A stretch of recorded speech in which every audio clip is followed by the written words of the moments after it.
আমাদের বাংলা একটা কথা বলে, যা করে আল্লাহ।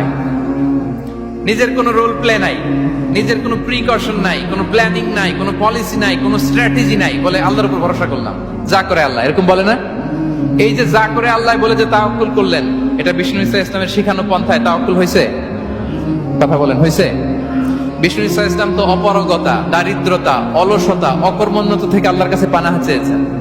তা আপনি এটা কি তাওয়াক্কুল করলেন? এটা তাওয়াক্কুল হয়নি। তাওয়াক্কুলের একটা সুন্দর পিকচার আমি আপনাদের সামনে এখন উপস্থাপন করব, আপনারা যদি একটু মনোযোগী হন। মনোযোগ আছে তো সবার? তাওয়াক্কুল কিভাবে করতে হয় আমরা একটু বিষ্ণু ইসা ইসলামের বায়োগ্রাফি থেকে দেখি। রাসূল সাল্লাল্লাহু আলাইহি ইসলামের হিজরতের ঘটনাটা আমি 1 মিনিটে একটু আপনাদেরকে সংক্ষেপে শোনাই, যে তাওয়াক্কুল কিভাবে তিনি করেন। ইসলামে তাওয়াক্কুল হচ্ছে কর্ম শেষে ফলাফলের জন্য আল্লাহর উপর নির্ভর করা। কারণ আমি কাজ করলাম, ফলাফল পজিটিভও হইতে পারে, নেগেটিভও হইতে পারে, ওটা নির্ধারণ করবে কে? ফয়সালা দেয় কে? তাহলে আমরা দেখি যে বিষ্ণু ইসা ইসলাম তিনি কিভাবে তাওয়াক্কুল করেছেন। যেদিন তিনি হিজরত করবেন, রাসূল সাল্লাল্লাহু আলাইহি ওয়াসাল্লামকে অনুমতি দেয়া হলো, সেদিন হিজরতের অনুমতি যে তিনি পেয়েছেন, মাইগ্রেশনের অনুমতি যে তিনি পেয়েছেন, এটা জানানোর জন্য তিনি আবু বকরের ঘরে চলে গেলেন দুপুরবেলা। কখন? প্রশ্নের উত্তর দিতে হবে, কখন? ফি ওয়াক্তিদ দাহিরা, দুপুরে। রাসূল সাল্লাল্লাহু আলাইহি ওয়াসাল্লাম দুপুরে বেরোতেন না। শুধু রাসূল সাল্লাল্লাহু আলাইহি ওয়াসাল্লামই না, আরবের লোকেরা দুপুরে বের হতো না, কারণ ওইটাকে বলা হতো ওয়াক্তুল কাইলুলা। আমরা পাওয়ার ন্যাপ নেই না, এই পাওয়ার ন্যাপের টাইম ছিল তখন। বাইরে প্রচন্ড রোদ, কেউ বেরোতো না, বিষ্ণু ইসা ইসলাম বেরোতেন না। দেখেন বিষ্ণু ইসা ইসলাম ওনার চিরাচরিত অভ্যাসকে, হ্যাবিটকে ব্রেক করে দুপুরে বেরোলেন। বিষ্ণু ইসা ইসলাম কখনো ম্যাস্ক পরতেন না, মানে মুখ ঢেকে চলতেন না, সবসময় মুখ খোলা। ওই দিন তিনি ম্যাস্ক পরে বেরোলেন। মুতাকান্নিআন, খারাজা মুতাকান্নিআন, মানে রুমাল দিয়ে মুখটাকে ঢেকে বেরোলেন। দুপুরবেলা বেরোলেন, মানুষের চোখের সামনে যেন তিনি না পড়েন। দুপুরে বেরোলেন, মুখ ঢেকে বেরোলেন।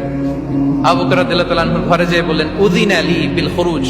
আবু বকর, অনুমতি দেয়া হয়েছে, ঘরে কারা কারা আছে একটা কথা বলবো, সবাইকে বের করে দাও। আখরিজ মান ফিল বাইত। আবু বকর বললেন, ইয়া রাসূলুল্লাহ, ঘরে তো আপনার ফ্যামিলি। আয়েশা রাদিয়াল্লাহু তাআলা আনহার সাথে ততদিনে বিয়ে হয়ে গিয়েছে, কিন্তু সংসার শুরু হয়নি। দে আর পার্ট অফ ইউর ফ্যামিলি, আপনার সংসার, আয়েশা, আসমা।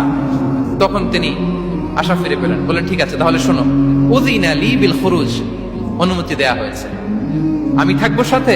রাসূল সাল্লাল্লাহু আলাইহি ওয়াসাল্লাম বললেন, হ্যাঁ তুমি থাকবে। ওই দিন রাতে ওনারা বের হলেন। মক্কা থেকে মদিনা একদিকে, উনি বেরোলেন আরেক দিকে। ধরেন মক্কা থেকে মদিনার রাউট হচ্ছে এইদিকে, আমরা তো এদিকেই বেরোবো নাকি? কথা কি বুঝতেছেন? বিষ্ণু বেরোলেন কোন দিকে? এইদিকে। সুবহানাল্লাহ বললেন না? এজন্য আবেগ একটু কন্ট্রোল করতে হবে। আবেগ আর বিবেকের সমন্বয় লাগবে, প্রপার স্ট্র্যাটেজি লাগবে, ওয়েল প্ল্যানিং লাগবে, তাহলেই সেই নেতৃত্ব আবার মুসলিমদের হাতে আল্লাহ ফিরিয়ে দিবে। মক্কা থেকে মদিনা এদিকে, বিষ্ণুই বেরোলেন এদিকে। বের হয়ে চলে গেলেন গারে সাউরে, সেখানে তিনি থাকবেন। এগুলো হচ্ছে বিষ্ণু ইসা ইসলামের প্রিকশন। এবার দেখেন আবু বকরের প্রিকশন কি ছিল। আবু বকর রাদিয়াল্লাহু প্ল্যান করলেন, বিশ্বনবী যেহেতু 3 দিন এই গারে সাউরে থাকতে চান, রাত্রিবেলা বের হয়ে তো ওনার অবস্থান শুরু করলেন, তাহলে 3 দিন মক্কায় আমাদের ব্যাপারে কি বলে, কে কি বলে, এটা আমাদের জানার দরকার আছে না নাই? ওনার ছোট্ট ছেলে আব্দুল্লাহকে উনি অ্যাসাইন করলেন। Abdullah, now you have a very, খুবই গুরুত্বপূর্ণ একটা দায়িত্ব তোমাকে পালন করতে হবে। কি?